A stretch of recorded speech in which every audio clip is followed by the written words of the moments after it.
E aí, pessoal, vamos para mais uma aula aqui.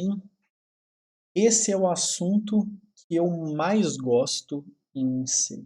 Eu não sei se eu já tinha comentado isso em alguma dessas aulas, né, de 1 até 11, ou se eu comentei em alguma aula síncrona, né? Mas esse aqui é disparado o assunto que eu mais gosto em si. Eu acho tudo legal, mas assim, esse aqui é top, tá? É realmente o que eu mais gosto. E para mim ele é um divisor de águas. Tá? O, eu não acho que o cara pode falar que ele sabe programar em C se ele não sabe manipular ponteiros ou apontador. Eu até gosto mais da palavra apontador. Direito.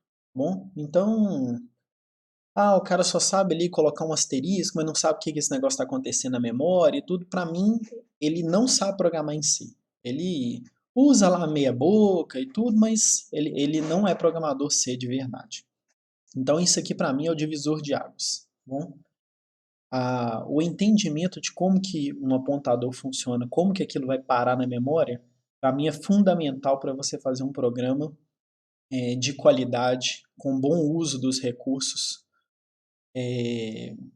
bem organizado, você tomando as decisões corretas, né? Se eu vou alocar isso aqui como uma matriz, se eu vou colocar, fazer uma alocação dinâmica, entendeu? Então é importantíssimo. Eu vou falando disso aqui antes de começar, porque realmente é um assunto que eu gosto demais, tá? Demais mesmo. E vamos lá. A ideia da alocação dinâmica, como a gente viu aí na última aula, é que quando eu tenho, na verdade a gente começou a ver com o vetor, né? Nem foi na última aula de matriz propriamente dito, mas a questão é a seguinte, quando a gente tem alocação estática, nós temos que saber o tempo, em tempo de compilação, o tamanho da minha estrutura. Então eu preciso de um vetor e esse vetor ele vai acomodar, sei lá, até 100 números. Então eu tenho que ir lá e alocar 100 de espaço, porque se é até, eu tenho que ter espaço para o máximo possível. E uma das coisas que isso traz para a gente é desperdício, tá? Porque se você sempre tem que pensar no pior caso, você acaba alocando, na maior parte dos casos, muito mais memória do que você precisa. Então, se a gente pensa no pior caso, não é o caso médio. Então, no caso médio, você gastaria menos do que você está alocando. Então, vamos supor, eu estou fazendo um sistema aqui que vai guardar os alunos. Qual que é a capacidade máxima que uma turma pode ter? Sei lá, 50 alunos. Então, você tem que ir lá e reservar espaço para 50 alunos. Mas, na prática, você vai ter 32, 16, entendeu? 12. Então, você acaba jogando muito espaço fora por conta da alocação estática. Então não é que a alocação dinâmica é melhor do que a estática. Você tem que saber as duas, senão a gente só estudava alocação dinâmica. Mas a questão é que tem hora que realmente a alocação dinâmica é o mais adequado para ser utilizado. E não tem jeito de falar de alocação dinâmica sem falar de ponteiros. Por quê? Nós vamos ver que o ponteiro nada mais é do que uma variável que guarda o endereço para algum lugar. Então, ele não tem nada além disso. Só que ele é extremamente poderoso. E grandes poderes requerem grandes responsabilidades, né? Então, o que acontece? Ponteiro, eu posso fazer qualquer coisa que eu quiser com ponteiro. Essa que é a história que está por trás dela. Então, é muito simples, mas extremamente poderoso. Então, a gente tem que saber usar com cuidado, porque isso daqui pode ser fonte de você ficar horas procurando o problema do seu programa. Simplesmente porque você está fazendo manipulação de ponteiro de forma inadequada. Então é importante você já entender desde o início como que o negócio funciona, que aí não tem dor de cabeça. Tá? Então vamos lá. Então alocação dinâmica. Alocação dinâmica é o processo que aloca a memória em tempo de execução. Lembrando que a alocação estática é alocado em tempo de compilação. o compilador precisa de uma constante, tá? Com o tamanho que ele vai alocar. Então, não importa se é uma expressão constante, por exemplo, 5 mais 3. É uma constante, 8. Então, o compilador ele vai fazer essa conta e vai colocar lá para você. Mas você não pode fazer, por exemplo, 5 mais x, e x é o valor de uma variável. Então, isso você não pode fazer com alocação estática. Mas é o que a gente quer fazer com alocação dinâmica.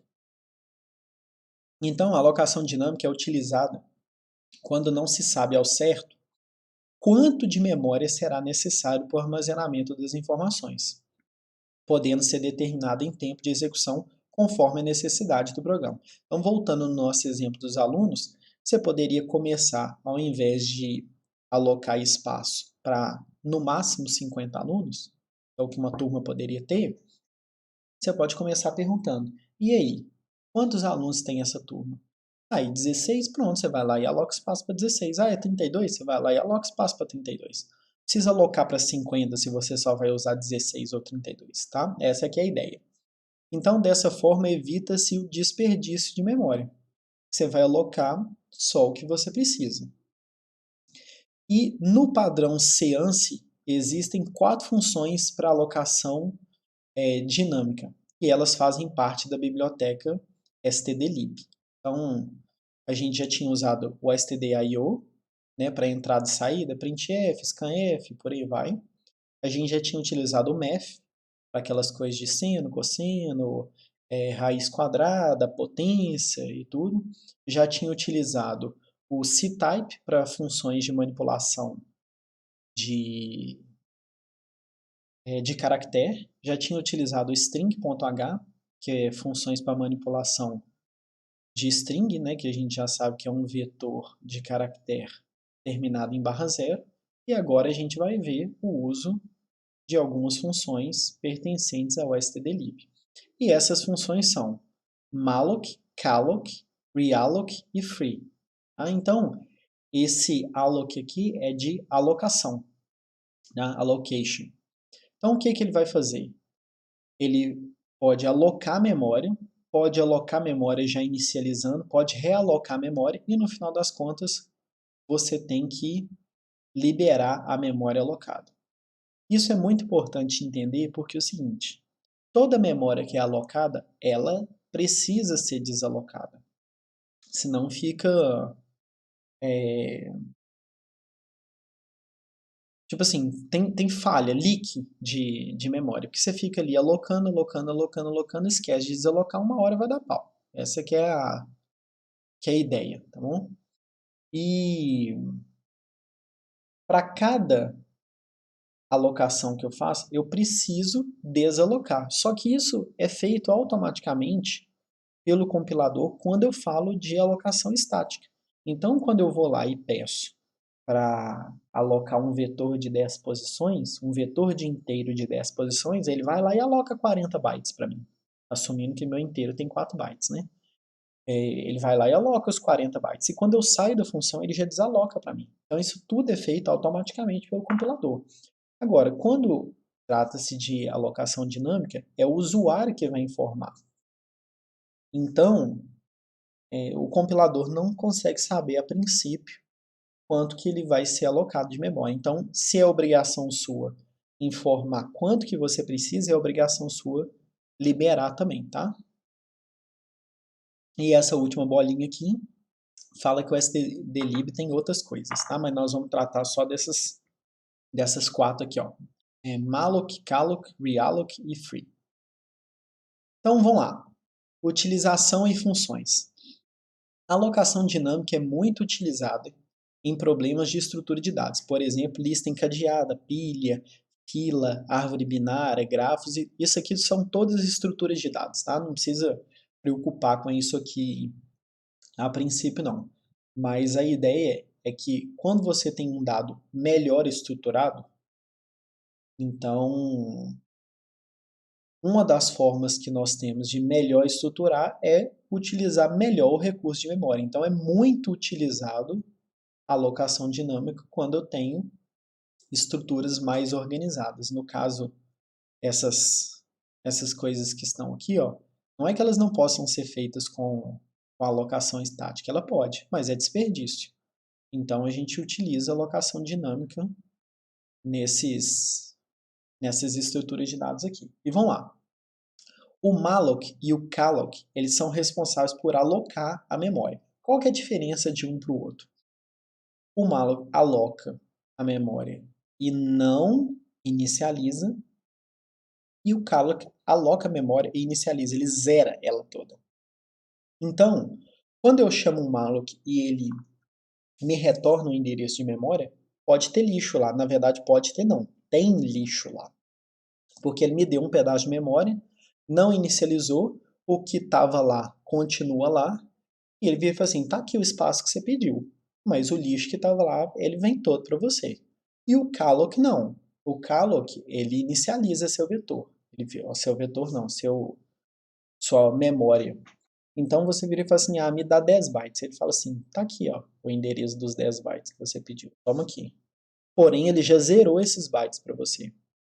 Tem vantagem e desvantagem? Tem. Claro, né? Porque se só existisse vantagem de cada uma delas, a gente só tinha uma. A ideia é o seguinte, eu não tenho necessidade de ficar alocando memória e ficar inicializando se eu vou colocar valores lá, a princípio. Entendeu? Então você pode deixar o lixo lá, porque antes de ler qualquer coisa, você vai colocar um dado lá. Então é completamente desnecessário o uso do calloc nesse caso.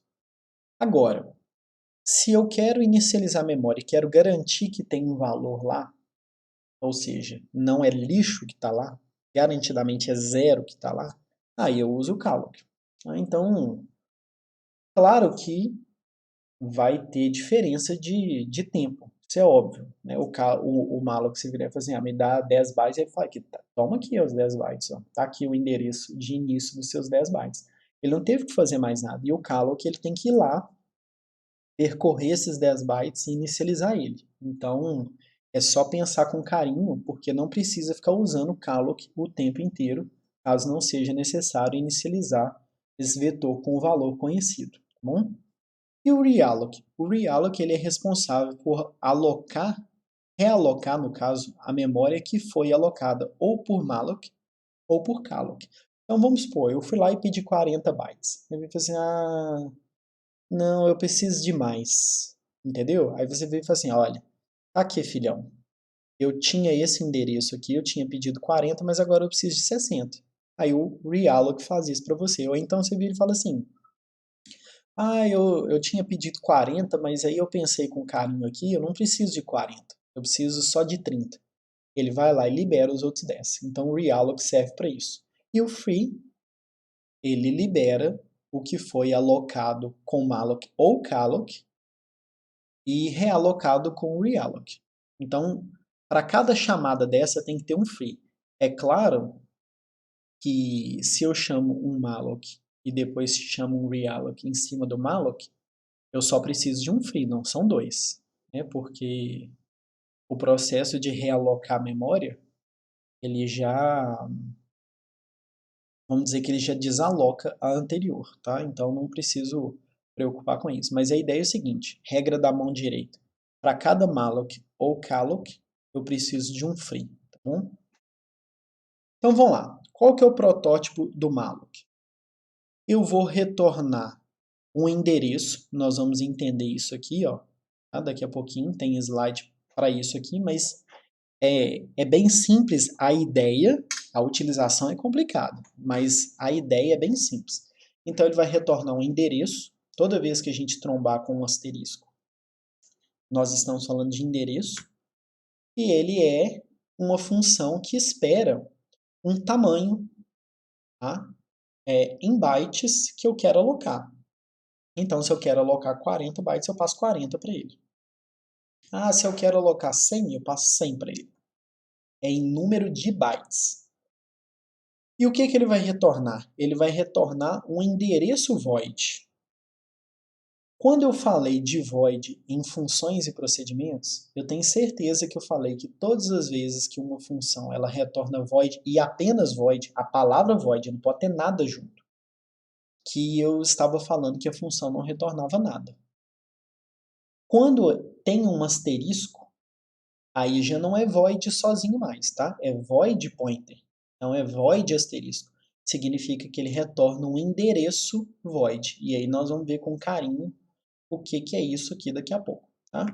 E a forma mais comum de ser utilizada é assim, ó. Malloc, o tanto de cara que eu quero, vezes o tamanho desse cara que eu quero. Então vamos supor que eu quero 40 inteiros. Entendeu? Eu não sei o tamanho do inteiro e eu não preciso ficar preocupando com isso, mas eu sei que eu preciso de espaço para 40 inteiros. Então eu passo aqui. Cadê? Meu negócio de anotar aqui. Eu passo 40 aqui. E aqui eu passo size of int. Nós já vimos o size of. Já vimos que é uma função que retorna o tamanho de um determinado tipo. Então, se eu preciso de espaço para 40 inteiros, então é 40 vezes o tamanho de um inteiro. Ah, se o inteiro tem 2 bytes, então isso aqui vai dar 80. E se o inteiro tem 4 bytes? Isso aqui vai dar 160.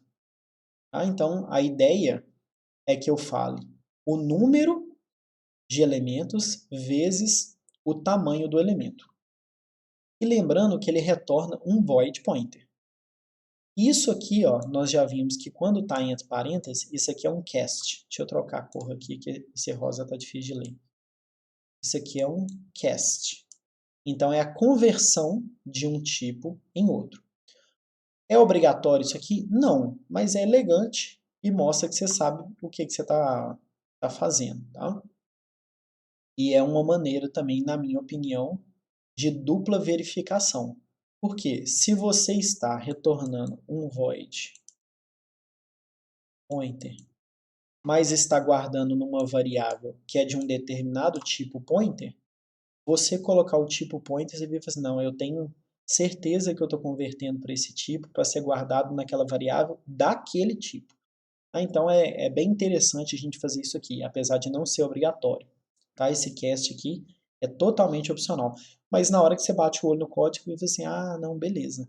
Tá? E até porque se você errar esse cast aqui, o compilador ele vai avisar para você, ele vai gerar um warning, vai falar assim, olha, filhão, você está convertendo aqui, ó, de um determinado tipo para o outro, entendeu? Então vamos supor que aqui é um float pointer e aqui você escreve int pointer, ele vai falar, olha, você tá fazendo arte aí, entendeu? Então toma cuidado. Então é sempre interessante a gente colocar essa coisa aqui, apesar de ser opcional, tá? Vou colocar aqui, ó, opcional. Então, essa função, que é o malloc, a gente está falando do malloc, recebe como parâmetro size, que é o número de bytes de memória que deseja alocar. O interessante é que essa função retorna um ponteiro do tipo void. Então, ele retorna um void pointer. O que um void pointer significa? Significa que ele pode ser atribuído a qualquer tipo de ponteiro.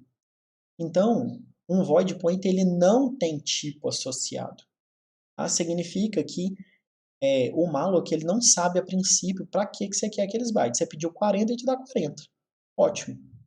Então ele vira e fala assim, ó, toma aqui um ponteiro, que eu não sei para que você vai usar, não me interessa o tipo, isso é trabalho seu, mas tá aqui o endereço onde começa os bytes que você me pediu. Toma aqui, ó. Tá? O endereço é esse aqui. Então pronto, tá resolvido. O void pointer ele serve para dizer, olha, o tipo não me interessa. É isso. Ou, em outras palavras, serve para qualquer tipo. Então, o malloc, você vira e fala assim, aloca para mim 120 bytes. Você vira e fala assim, toma aqui ó, um void pointer, está aqui o endereço onde começa os 120 bytes que você me pediu. É isso. Bom? Aí tem esse cara aqui, né, do alienígenas do passado.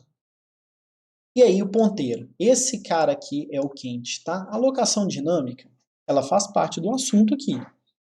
Mas não é a alocação dinâmica que é o legal. O legal são os ponteiros, tá? E você entender como as coisas vão parar na memória. Depois que você entender o ponteiro, entendeu como que as coisas vão parar na memória, a alocação dinâmica vem de graça. tá? Porque vai ser extremamente simples de usar. Porém, ponteiro é que é a coisa que precisa ser olhada com carinho. Então vamos lá. O ponteiro nada mais é do que uma variável que guarda um endereço de memória. É isso. E pronto, acabou. Ela não é nada mais. É como se a gente tivesse um papelzinho. Todos os papéis são do mesmo tamanho. Primeira coisa que é importante a gente guardar. Se é um ponteiro, significa que só tem um endereço. E endereço, quando a gente fala de computador, é um lugar da memória. Então não existe ponteiro de 2 bytes, ponteiro de 5 bytes, ponteiro de 10 bytes. Não, todos os ponteiros eles são do mesmo tamanho. Não importa se ele está apontando para um inteiro, se ele está apontando para um char, se ele está apontando para um float, se ele está apontando para outro ponteiro, não importa. Se é um ponteiro, ele tem o mesmo tamanho de qualquer outro ponteiro. E aí o tamanho do ponteiro vai depender da arquitetura. O mais normal é que o nosso ponteiro tenha 4 bytes, tá? 32 bits. Mas independente disso, é importante a gente ter em mente que um ponteiro nada mais é do que uma variável sempre do mesmo tamanho que guarda o endereço de algo. O que é esse algo depende do seu programa, óbvio, mas ele é isso. Um lugar, uma variável que tem o endereço de algo. E como que é a declaração? Eu vou colocar o tipo e o meu asterisco. Esse asterisco aqui na declaração, tá? Esse asterisco na declaração é o que está dizendo que essa variável é um pointer. Tá? E qual que é o tipo dessa variável? É tipo pointer. Então, se eu quiser um ponteiro para um inteiro, então ele é um int pointer. Se eu quiser um ponteiro para um char, então ele é um char pointer. Ah, e se eu quiser um ponteiro para um float, então ele é um float pointer. Bom, se tem o asterisco na declaração, significa que aquilo é um ponteiro. E vamos lá. Como atribuir valor ao ponteiro declarado? Igualzinho eu faço com qualquer outra variável, usando sinal de atribuição. Nesse momento aqui, eu vou fazer um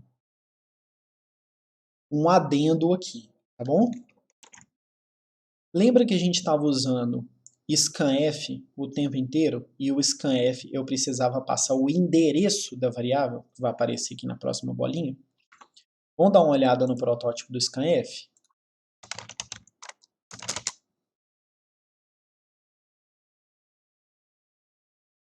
Olha só, tá?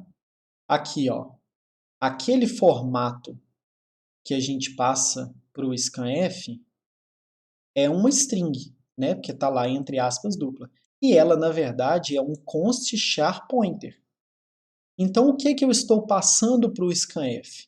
Eu estou passando para o scanf aquele primeiro parâmetro, tá bom? Eu estou passando para ele o quê? Um endereço constante, significa que esse endereço não muda, tá? É um endereço constante de onde tem um char. Significa que tem um char só? Não, mas significa que ali começa com um char. Então, se eu coloco assim, ó, aqui não dá para escrever. Vamos lá. Se eu chego e coloco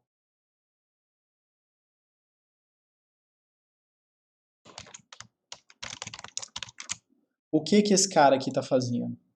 Ele está indo na memória, tá? O C está fazendo isso aqui automaticamente para mim. Ele está indo na memória, colocando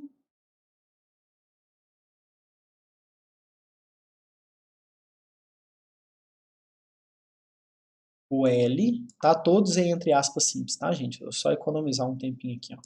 Tá colocando o L, o E, o A, o N, o D, o R, o O e o barra zero. Esse aqui é o endereço onde começa, então vamos supor que o endereço é, sei lá, AA223C, supondo. Eu gosto de verde, deixar ele aqui como verde. Então, esse é o endereço onde começa e ele está devolvendo o endereço. No caso, isso aqui é o quê? É o endereço onde eu tenho uma string, tá? Constante, isso aqui não vai mudar. E esse endereço não vai mudar, porque essa string ela vai estar sempre ali naquele lugar.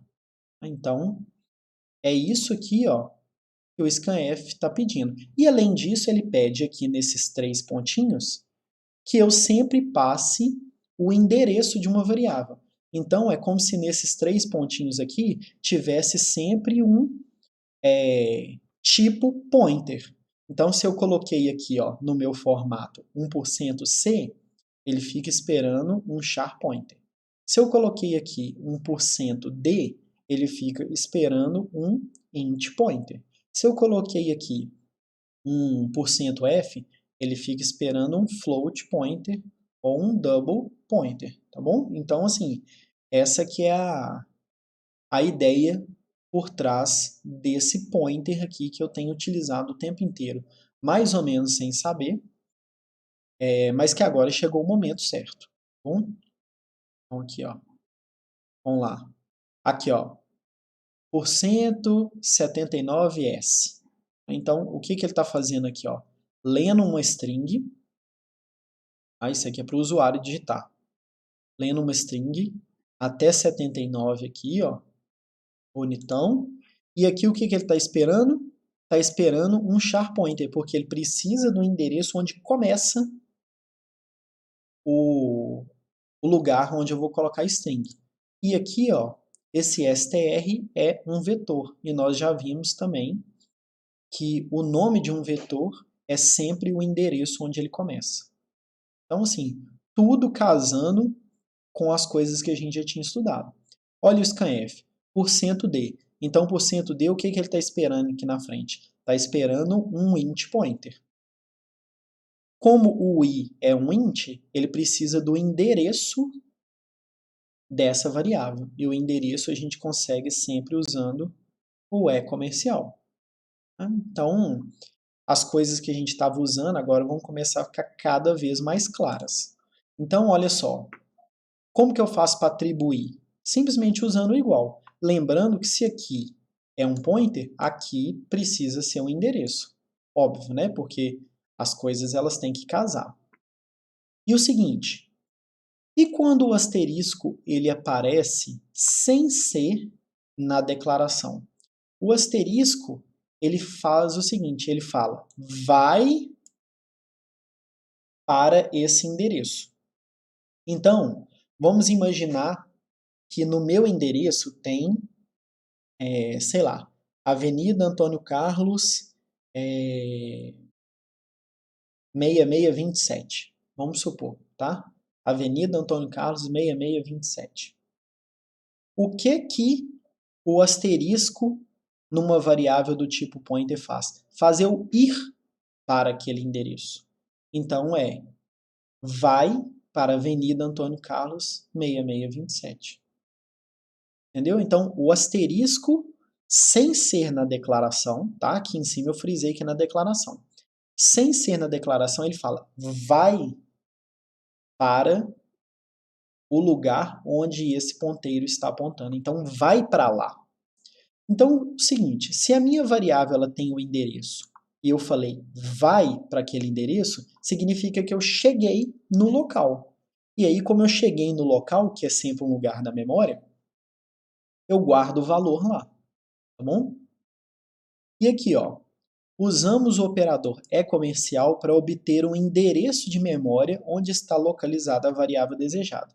Como nós já vimos aqui, à medida que eu fui gravando as aulas, que cada vez que o meu programa inicia, minhas variáveis elas estão em lugares diferentes, porque essa alocação é feita pelo loader, né, do sistema operacional, que carrega seu programa, você não sabe a priori aonde estão suas variáveis. Então tem que ter uma forma de você falar assim, olha, me dá o endereço dessa variável.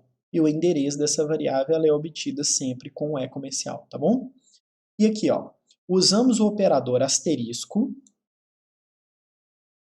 para retornar ou atribuir o valor da variável que está endereçada pelo ponteiro. Por quê? Por conta desse negócio aqui que eu falei com vocês. Ele vai no lugar. Então, quando eu vou no lugar apontado por um ponteiro, eu vou no valor. Entendeu? Então, eu não tenho mais o endereço. Eu passo a ter agora o local propriamente dito. Então, se eu faço asterisco na minha variável que estava escrito aqui, Avenida Antônio Carlos 6627, eu vou parar na Avenida Antônio Carlos 6627. Bom? E aqui, ó, pode existir ainda ponteiro de ponteiro, não tem nenhum problema. Então aqui eu vou ter um pointer, tá? Para um outro pointer de outro tipo. Então é como se eu tivesse o endereço de um endereço. É mais de um nível de indireção. Então vamos supor que eu queira chegar em algum lugar, tá? E eu vou usar esse mesmo exemplo aqui do Antônio Carlos 6627. Aí o que seria um pointer? É como se eu tivesse um outro papel do mesmo tamanho desse, porém com o endereço, deixa eu trocar de cor, com o endereço desse papel. Deixa eu colocar aqui, ó. Ida, Antônio Carlos, 6627. Bom, então aqui, ó, o que eu tenho que fazer? Para eu chegar no lugar, eu tenho que pegar esse endereço aqui tem o quê? O endereço do outro papel. Tá? Ele não tem Avenida Antônio Carlos 6627 escrito nele, não. Ele tem o endereço desse papel. Então eu fui, peguei um papel que tem o endereço do outro papel. Na hora que eu chego no outro papel, aí sim eu consigo ir para esse endereço. Bom?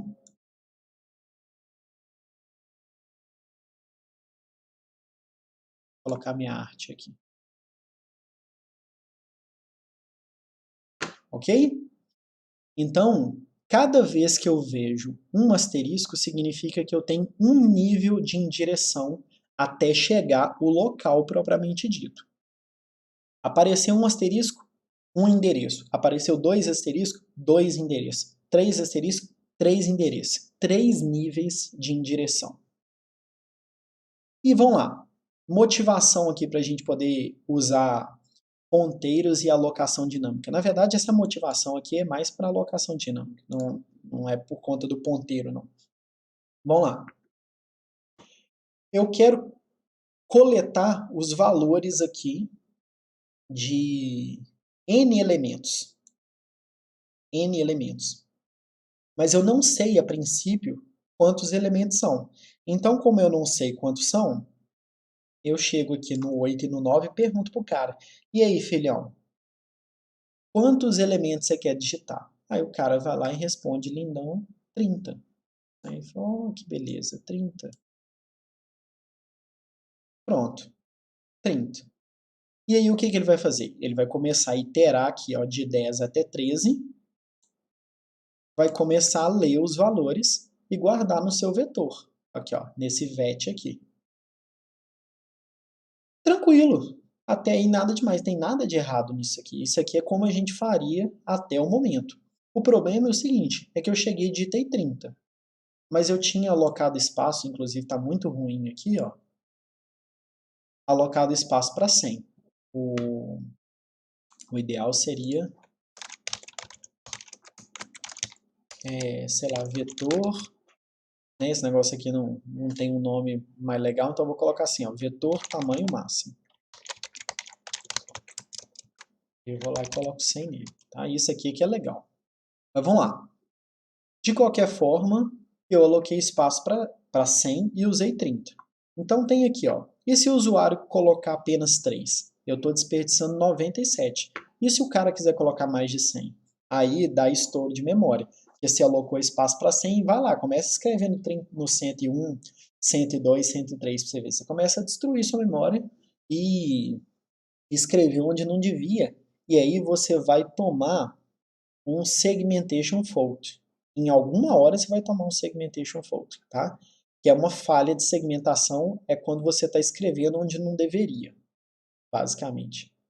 Aí ele falou assim, filhão, legal, né? Você foi aí e começou a escrever além do que você tinha pedido. Eu estou escrevendo, você está mandando, eu estou escrevendo. Mas uma hora você vai escrever onde não deve e vai destruir. Na verdade, você quase sempre escreve onde não deve. Né? Porque a partir do momento que você alocou espaço para 100 e escreveu 101, a chance de você já corromper é muito grande. Mas pode ser que por conta de um elementozinho, você acaba não vendo essa falha acontecer. Mas o fato é que você já está fazendo errado. Tá? Então, assim, escreve aonde você alocou espaço. Tá bom?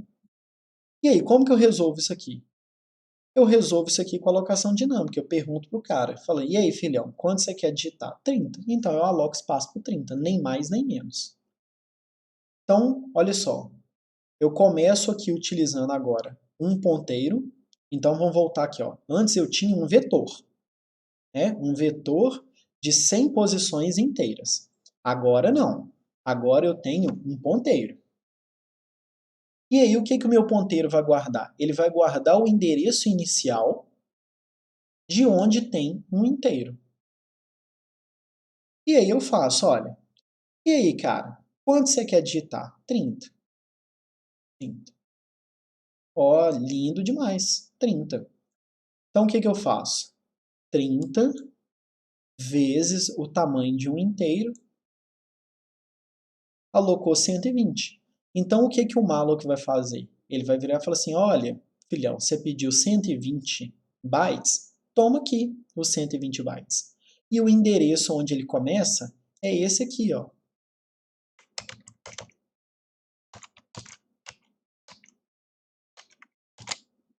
Tá?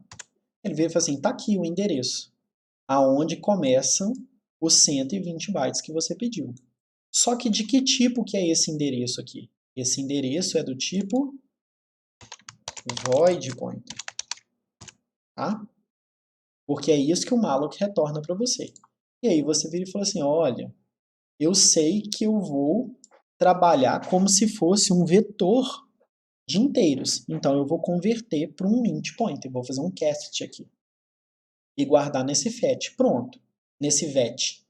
A partir do momento que eu guardei ele aqui, eu posso utilizar o meu endereço aqui, ó, que é o meu ponteiro, como se fosse um vetor.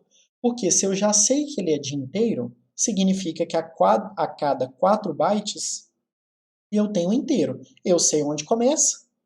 Então, se eu sei onde começa, se eu sei o tamanho de cada elemento, então eu consigo chegar em qualquer elemento fazendo uma aritmética simples.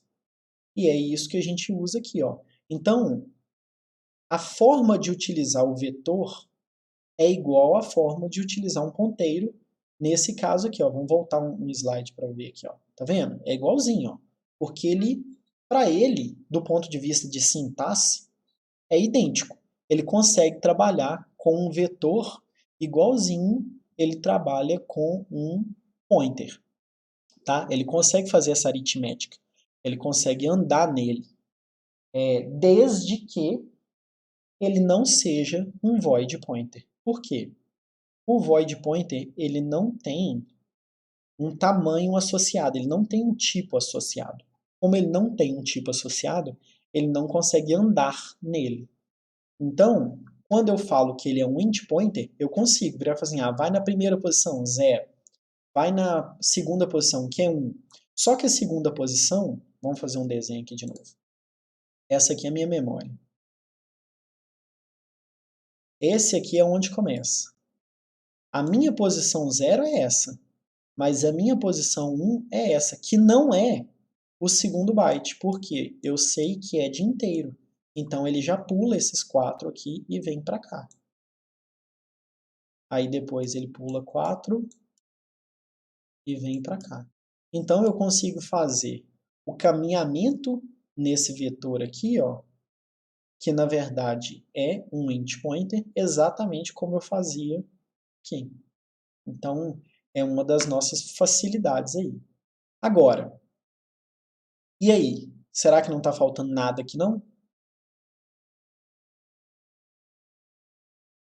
Tá, né? se tem um malloc, vou marcar ele aqui de outra cor, inclusive. Cadê? Aqui, ó. Se tem um malloc, tem que ter um free. Tá? Se tem um malloc, tem que ter um free. E esse cara não está aqui. Então agora vamos lá.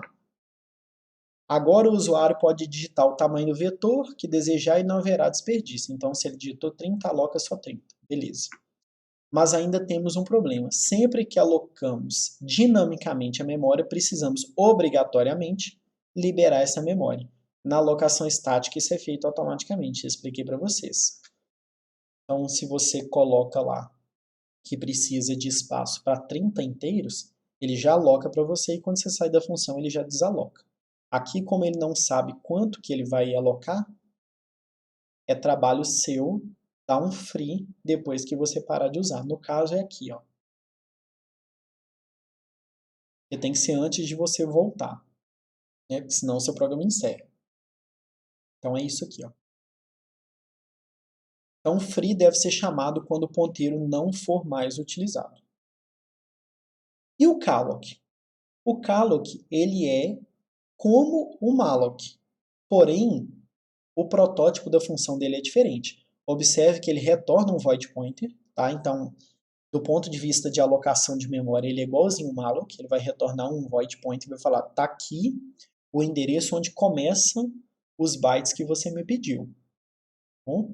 Porém, ele agora ele pede dois parâmetros, né? Ele tem dois parâmetros, pede dois argumentos para você. Um é quantos elementos e qual que é o tamanho de cada elemento. Ele vai fazer aquele vezes automaticamente para você. Ah, esse mesmo que a gente fez aqui, ó. Cadê? Aqui, ó. Ele já vai fazer isso. Só que, se fosse um calloc, aqui seria C e aqui seria vírgula. São dois parâmetros. Um é o número de elementos e o outro é o tamanho de cada elemento. Então, o jeito mais comum de usar um calloc é assim, ó. Tamanho, vírgula, o size of daquele cara que você quer alocar. Então, essa função, ela inicia ou inicializa o espaço alocado com 0, que é diferente do malloc, né? O malloc vai lá e vai fazendo, tá aqui seu espaço. Se tinha lixo lá, o problema é seu. O calloc não, o calloc vai lá em cada um dos espacinhos e coloca cada um dos bytes e coloca 0 lá. Bonitão. Então tá aqui, ó, no exemplo anterior ficaria assim. É esse aqui que eu já fiz, né? Beleza. E o realloc? O realloc, ele espera o endereço que já tinha sido pré-alocado.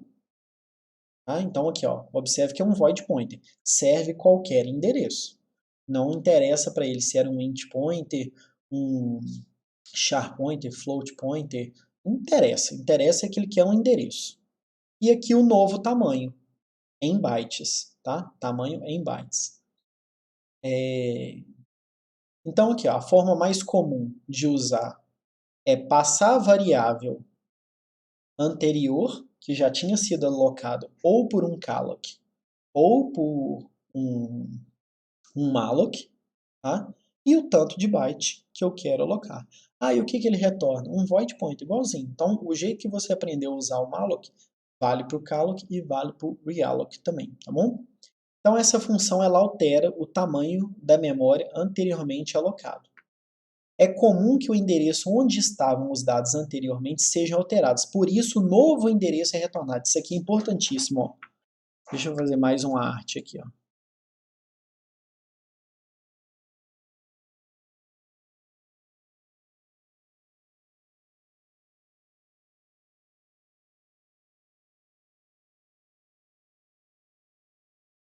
Tá? Importantíssimo isso aqui. Por quê?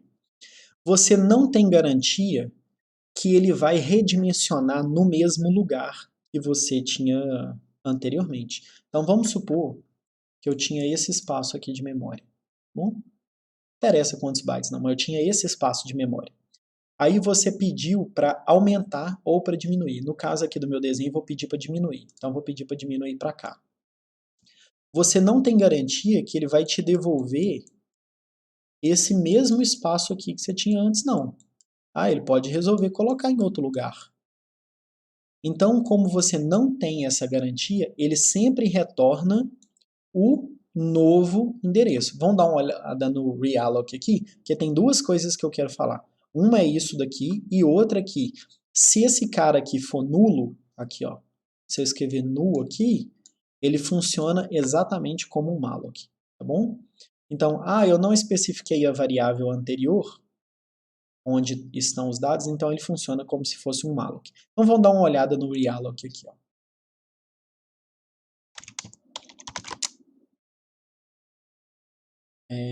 Beleza, realloc, aqui ó, então, um void pointer e mais o tamanho. Então olha só, ele muda o tamanho do bloco de memória apontado por pointer. Então, algo que eu já tinha alocado, ele vai lá e ele fala assim, muda o tamanho, tá bom? Aqui ó, a função pode, tá? É may, não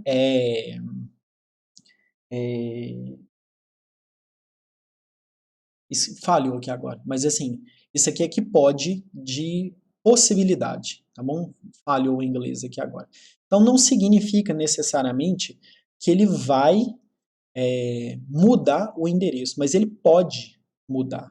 Tá? Então, como ele pode mudar o bloco para um novo endereço, ele vai retornar o novo endereço para você, tá bom? E aqui, ó, o conteúdo da memória, do bloco de memória, é preservado. Então, deixa eu voltar aqui no meu desenho. Significa que o que você tinha escrito aqui antes, ele permanece. Tá? Se eu pedir para aumentar, então vamos supor, é o azul, agora, o que ele vai fazer? Tudo que estava no preto continua, tá? Mesmo que ele mude o endereço, tá? Isso não interessa não. Ele pode até ir para outro lugar, mas ele leva junto os seus dados. Agora, isso aqui continua lixo, ó. Porque afinal de contas você pediu para aumentar, então não tinha nada aqui antes, esse aqui é lixo.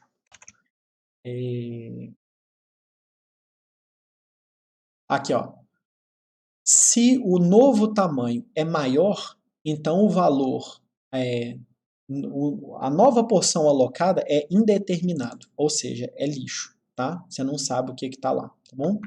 E aqui, ó, no caso do pointer ser nulo, a função se comporta como um malloc, tá? Então, se esse cara aqui, ó, você passar um null para ele, é como se fosse um malloc que você está chamando. E isso aqui é exemplo, né, como que seria a realocação para um novo tamanho e por aí vai. Então, as duas coisas que você tem que ficar atento no realloc. Primeiro, que se você passar um endereço aqui para ele, o endereço de volta pode não ser o mesmo, tá bom? E se você passar null aqui, ele se comporta como se fosse um malloc. E aqui, ó, alocação dinâmica e subrotina.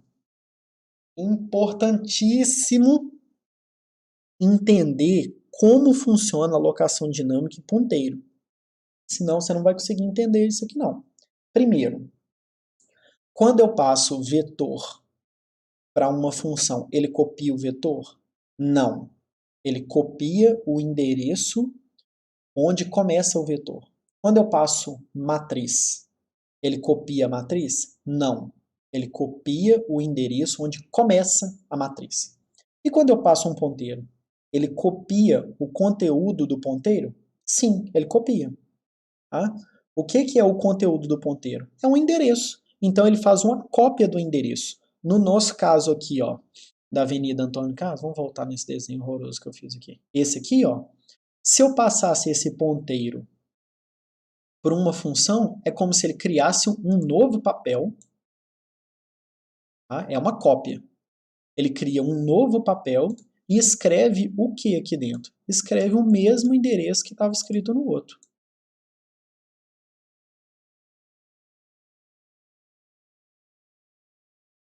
Tá? Então, quando você passa um ponteiro para uma função, você está copiando, lembrando que o C só tem passagem por valor, ele sempre copia o argumento para o parâmetro. Então, ele está copiando o conteúdo do ponteiro. Mas o que é o conteúdo do ponteiro? É o endereço. Bom? Então, vamos lá. O que eu já consigo ver aqui, ó, de cara, só olhando, tá?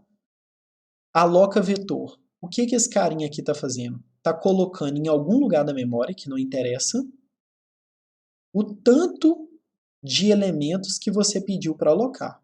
Então, aqui, ó, o tamanho de cada elemento é o tamanho de um float, e aí você passa o n, então se você passar 30, ele vai fazer 30 vezes o tamanho de um float. E aí o que ele retorna? Ele retorna para você, olha só, o endereço onde começa o vetor que você acabou de pedir para ele alocar. Entendeu? Então ele foi lá, colocou lá na memória, tá aqui, ó. Deixa eu pegar um desenho, aqui, ó. Ele foi lá e colocou na memória. Ah, e qual que é o endereço dele? Não interessa qual que é o endereço, mas tá aqui o endereço, toma, tá bom? Então é isso que tá fazendo aqui, ó, do 3 ao 5. Aí agora, vamos dar uma olhada aqui no 6 ao 10. Olha o que esse levetor está fazendo. Primeiro, é um float pointer. Então significa que ele vai receber aqui o endereço onde começa o vetor, tá? O endereço do primeiro elemento. E aqui ele precisa saber quantos elementos tem no vetor, né? Porque não tem milagre, ele só tem o endereço do primeiro. Ah, qual que é a informação que eu tenho? Ah, endereço do primeiro. Isso daí me faz saber quantos são? Não faz, não. Então você precisa falar onde começa e quantos são. E aí o que ele está fazendo? Um scanf lindão que a gente já sabe como é que funciona. Ele está preenchendo o seu vetor aqui, ó. Ok? Está preenchendo. E ele sabe andar no vetor, porque você já falou que é um vetor de float. E aqui?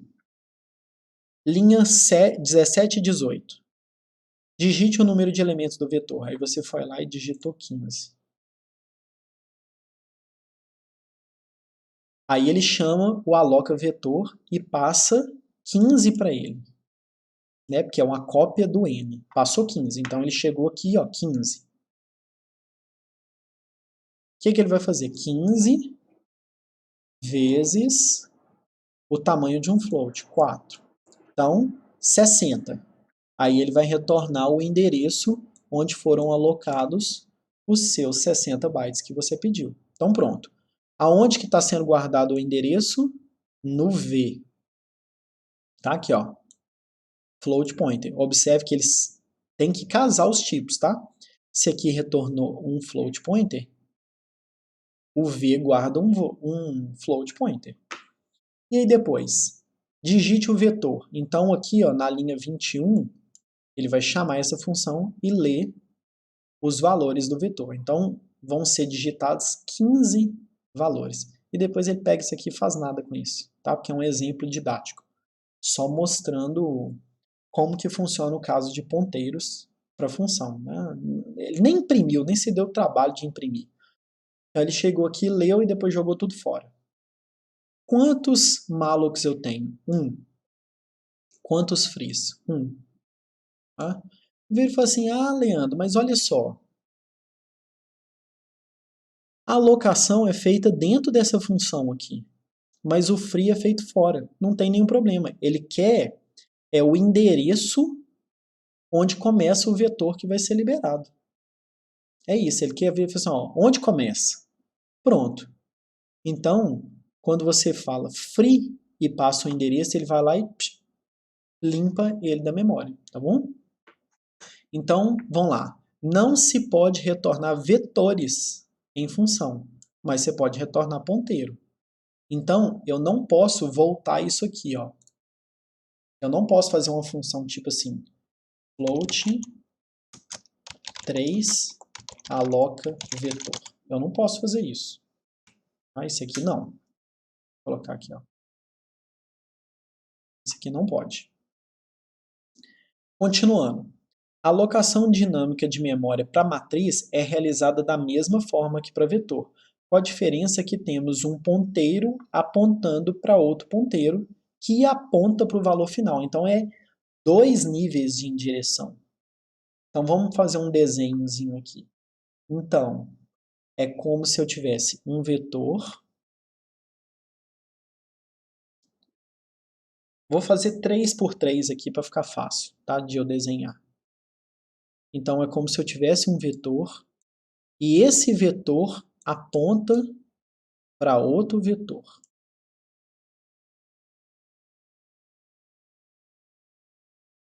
Eles não precisam estar contínuos na memória. Na maior parte dos casos, eles não vão estar, tá? Então, aqui, ó. Esse aqui, eu gosto de ponteiro vermelho. Então, esse aqui aponta para cá, esse aponta para cá e esse aponta para cá. Ah, e se cada quadradinho desse aqui é um int? Então, se cada quadradinho desse aqui é um int,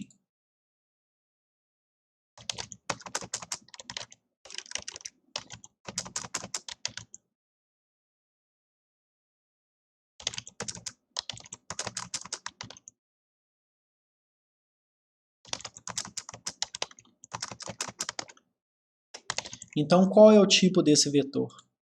Int pointer. E desse? Int pointer. E desse? Int pointer. Ah, e qual que é o tipo desse aqui?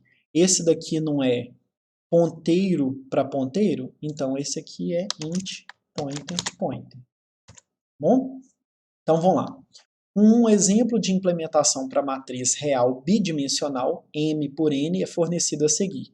A estrutura de dados pode ser utilizada nesse exemplo, é composta por um vetor de ponteiros, está aqui, ó, vetor de ponteiros, sendo que cada ponteiro aponta para o início de uma linha da matriz. Então vamos lá. Exemplozinho aqui, ó. Digite o número de linhas e colunas. Então, no meu exemplo ali, no meu exemplo, eu digitei 3,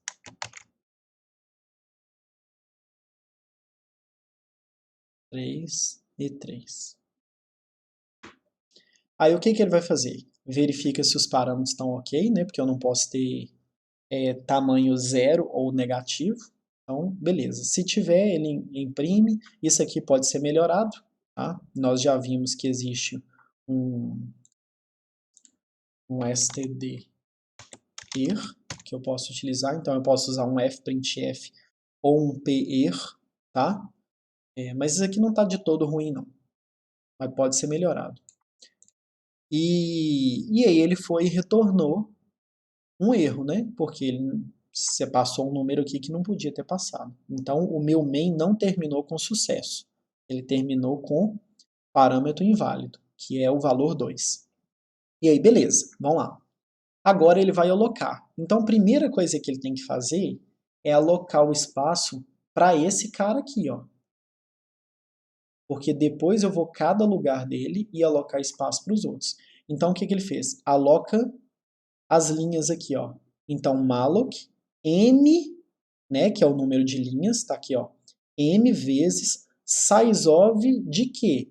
Não é sizeof de float, porque em cada caixinha minha aqui, cada espaço agora, eu não vou guardar um float, e sim o endereço de um vetor de float. Então, o meu sizeof é de float pointer.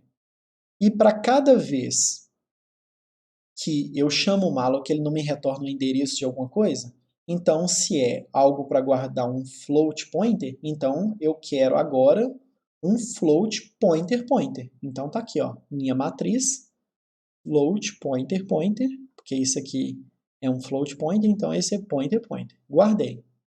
Aí ele está fazendo um teste aqui, vamos lá. Porque o malloc, se ele não conseguir alocar o espaço que você pediu, ele retorna nulo. Vamos conferir isso aqui? Cadê o malloc? Vamos lá, aqui, ó. Vamos ver o retorno. Aqui, ó. Em caso de sucesso, o ponteiro para o bloco de memória é alocado pela função. O tipo desse ponteiro é sempre void, que pode ser feito cast conforme o desejo do tipo que o cara vai usar, tá bom? Se a função falhar em alocar o bloco de memória que foi pedido, um ponteiro nulo é retornado. Então eu fiz esse teste aqui, ó, que se esse matriz aqui for nulo, significa que o malloc não conseguiu alocar o tanto de memória que você precisava.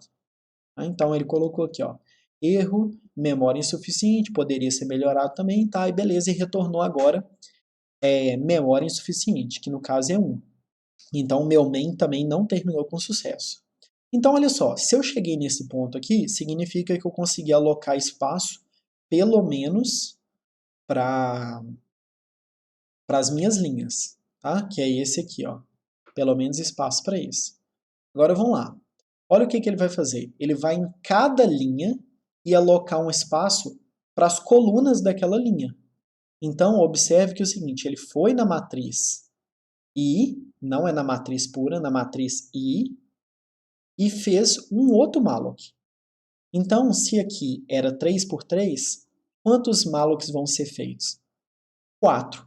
Um para poder alocar esse e mais outros 3, um para cada uma das linhas. Ah, e se a minha matriz ela for 5 por 4? Então vão ser feitos 6, tá? Um para esse e depois um para cada um das outras 5 linhas. Então ele veio aqui, isso aqui também tinha que ser melhorado, tá? Isso aqui não está 100% correto não, mas a gente pode discutir isso aqui depois, porque não significa que você ter falhado na alocação de um que você não tenha conseguido outros. Então o mais correto seria você liberar aqueles que você já conseguiu alocar, mas isso é preciosismo aqui nesse ponto, ainda mais que a gente está começando, então não está sendo tratado nesse exemplo aqui não. Mas esse é o correto, tá? De qualquer forma, o que ele está fazendo aqui? Está tentando alocar espaço agora para as colunas. Se ele chegou na linha 40, é porque ele já conseguiu. Se ele não tivesse conseguido, teria saído na linha 36. Aí o que ele fez com isso? Jogou tudo fora, tá? Porque isso é um exemplo didático. O que ele fez aqui? Foi em cada uma das linhas, deu free nas colunas. Depois de ter dado free nas colunas, aí ele deu free na linha. Então, você não pode chegar e dar free nesse cara aqui, porque senão esses outros aqui ficam vagando na memória. Então, antes de destruir esse, você tem que vir aqui, destruir esse, voltar aqui, destruir esse, voltar aqui, destruir esse. Depois que você já destruiu todos esses, aí você volta e destrói esse. Isso daqui é um erro muito comum de quem está começando. Muito, mas muito, muito, muito comum. O cara foi lá e deu free na linha, e depois deu malloc na linha, e depois deu malloc nas colunas, o cara quer fazer o free na mesma ordem, sendo que a ordem tem que ser inversa agora. Aí ele chega lá, dá free nas linhas, pronto, acabou. Não tem mais as colunas, ele não consegue achá-las mais, tá bom? Então, chegou aqui, deu free nas colunas, depois deu free na linha e finalizou bonitão. Vamos lá. Esse método aloca uma matriz bidimensional dinamicamente. Para se aumentar o número de dimensões, basta aumentar o número de ponteiros, ou seja, para 3 dimensões teríamos pointer, pointer, pointer, e assim por diante. Nós já discutimos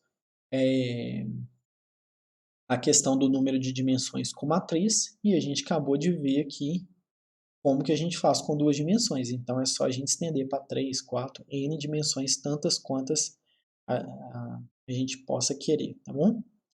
Resumindo, a alocação dinâmica reduz o desperdício de memória e torna a programação mais portável.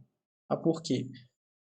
Porque dependendo do lugar que você está fazendo, os requisitos de memória eles são diferentes. Então, você chegar e virar e falar assim, eu preciso de, sei lá, 1000 bytes, esses 1000 bytes podem não estar disponíveis em todo lugar. Eu estou trabalhando aqui com um microcontrolador. O microcontrolador tem memória muito limitada. Então, você não pode sair usando a torta e direita igual é feito com o computador. Inclusive, isso é opinião minha, tá? Eu acredito que se as pessoas que desenvolvessem softwares para computador, elas tivessem a experiência antes de trabalhar com recursos de memória muito limitado, os programas seriam mais bem feitos. Porque quem não teve a experiência de mexer com um recurso limitado, o cara acha que está tudo disponível. E ele sai usando e... não, a memória é toda minha e beleza. entendeu? Aí, por isso que fica essas coisas da vida aí que você abre o programa e come metade da sua memória. Mas vamos lá. As funções mais utilizadas: malloc, calloc, realloc e free, tá? Ponteiros, variáveis que armazenam endereço de memória, tá? Então ele sempre tem um endereço de algum lugar da memória. Como a memória, o endereço dela tem sempre o mesmo tamanho, então todo ponteiro tem o mesmo tamanho. Matrizes podem ser representadas como ponteiros de ponteiros. Ponteiros podem ser retornados de funções. Porém, aqui, ó, aqui deve ser uma arte da Virginia, define todos os ponteiros, tá? Não deixa ele vagando, não. E aqui tem uma figurinha, vamos ver o que está falando aqui. Ok, humano, antes de você bater esse compile, né, para você mandar compilar, escute aqui, ó. Sabe quando você cai no sono e aí você se imagina andando ou alguma coisa do tipo e de repente você pisa em falso, isso aqui é o que? Tropeça e acorda tipo assim chacoalhado, assustado?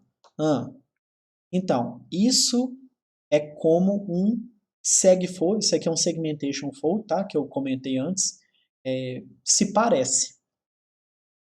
E então aqui, ó, verifique, double check, isso aqui é checar, tá? É dupla verificação. Double check your damn point. Então, assim, essa droga de ponteiro, cheque com cuidado, tá? Verifique esses ponteiros seu aí, tá bom? Então, essa figurinha aqui, coisa de nerd, assim, né? Essas piadinhas que não tem graça nenhuma, mas no final das contas, o que que tá falando? Olha, filhão, toda hora você vai tomar um segmentation fault se você não conferir esses ponteiros seu.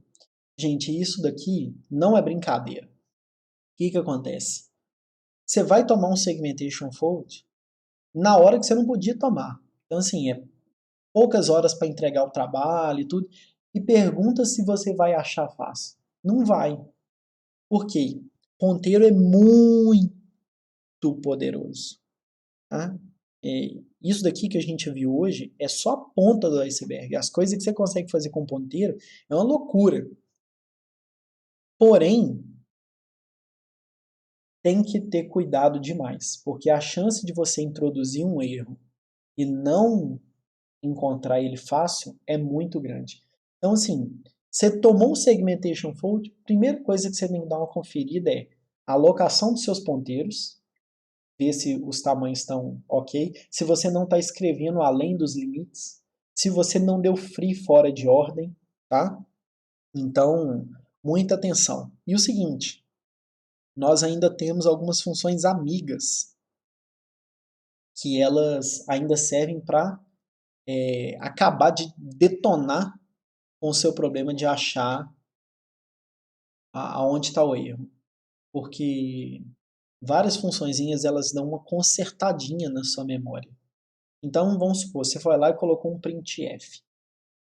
Seu programa não dá pau. Só que é um printf de depuração. Você está depurando de maneira errada. Você deveria estar usando uma ferramenta de desenvolvimento. Mas tá bom. Você foi lá e está depurando utilizando printf. Você coloca printf, o negócio não dá pau. Aí você tira o printf, dá pau. Você vai fazer, então o problema está no printf. Não tá. É porque tem algumas funções que elas acabam dando uma arrumadinha em alguma arte que você possa estar fazendo. Então, assim, é uma péssima forma de depurar é usando printf. Passei por aqui, o valor dessa variável é tal. Você pode acabar nem achando onde que está o problema, tá? Então, assim, muito cuidado. E aí, exercício, para nossa alegria. Olha só. Implemente uma função que aloque dinamicamente um vetor de inteiros. Easy, né? Isso aqui é arme e efetue. Essa função deverá receber como parâmetro um inteiro representando o tamanho do vetor e retornar um ponteiro representando o vetor alocado. Já está até pronto. Só tem que adaptar, já está pronto isso aqui, está nos slides. Implemente uma função que aloque dinamicamente uma matriz de números reais. Essa função deverá receber como parâmetro dois inteiros representando o tamanho da matriz e retornar um ponteiro de ponteiro representando a matriz alocada. Você só vai dar uma adaptada nisso aqui. Ó. tá? Que é isso aqui que está sendo feito. Só que isso aqui tem que estar dentro de uma função, não no main aqui. Vamos lá. Faça um programa que leia um vetor de um tamanho escolhido pelo usuário e calcule a média aritmética de seus valores. Isso aqui já está pronto lá dos exercícios de vetor. A única coisa que você vai fazer é acrescentar uma alocação dinâmica aqui. Mas o jeito de manipular o ponteiro é igualzinho você manipula um vetor. Então, pronto, isso aqui também. Faça um programa que leia um vetor de números reais de tamanho escolhido pelo usuário e descubra qual é o maior e o menor valor existente, junto com o seu índice. Olha só, isso aqui nós já temos solução para isso também. Só que agora você não quer saber só qual é o maior e o menor. Você quer saber onde ele está também. Ou então você tem que guardar o índice também. 5.